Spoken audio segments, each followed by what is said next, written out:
You're right there, Mark here with episode 6 of the Fyreslayers series of how to get to know Fyreslayers in 3.0 from your book.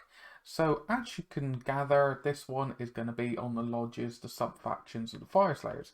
So if you did want to follow along at home and you do have your book, it's from page 61. So let's crack on and see what we've got in store. So you've got 4 lodges. Now before I crack on too far ahead, there is one downside to Fyreslayers, alright, for their lodges. You cannot make your own.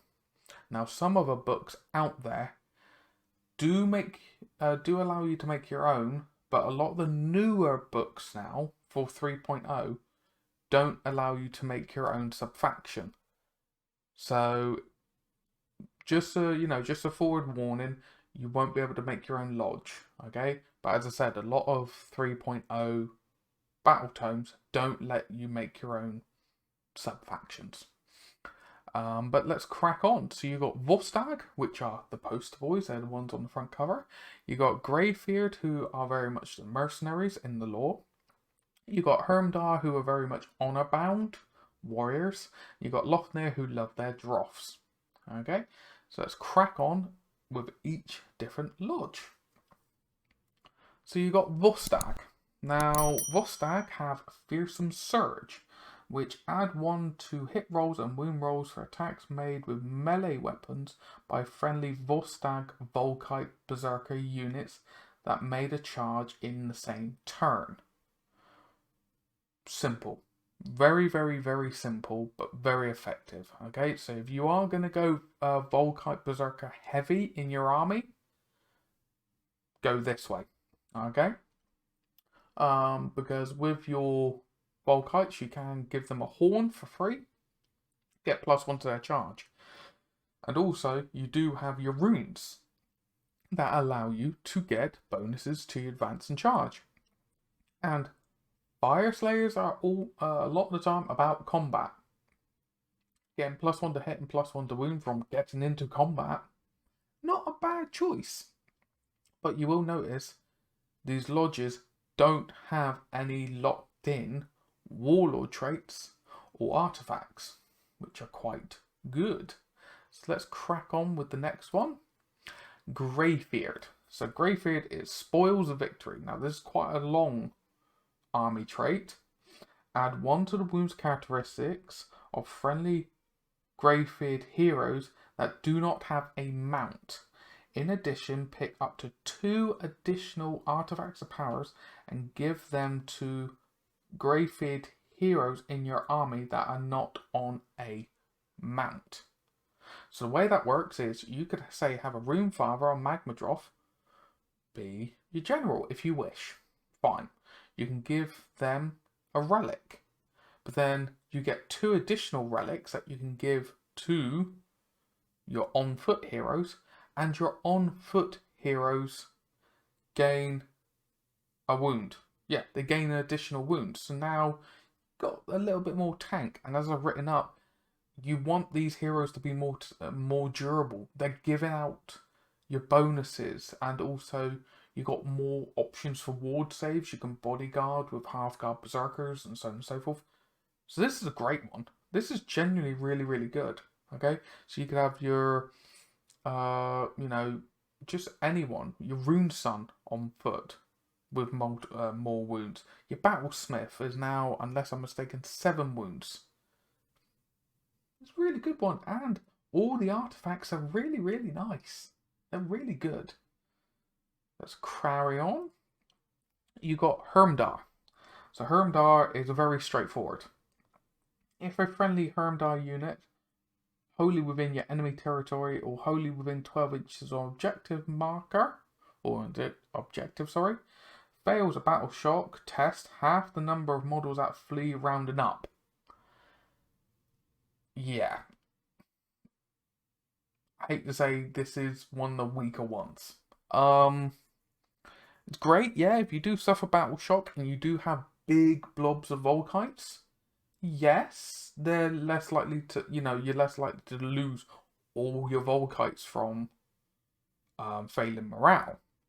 But if you were going big blobs, you may have gone Vorstag instead. If you remember, on the charge you get +1 to hit and +1 to wound. The only other benefit for going Hermdar is Uruk Halfguard, which are the magma pipe that shooter units, are battle line. But if you want battle line in another army, you could make your priest the general to allow it.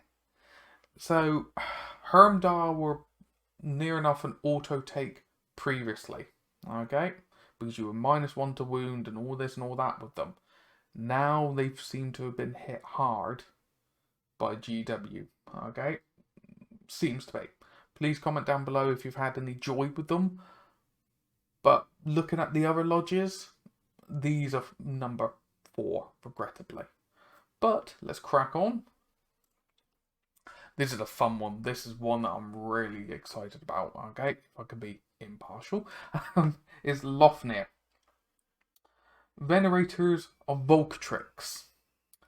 Add 2 to the wounds characteristic of friendly Lofnir Magmadroth units.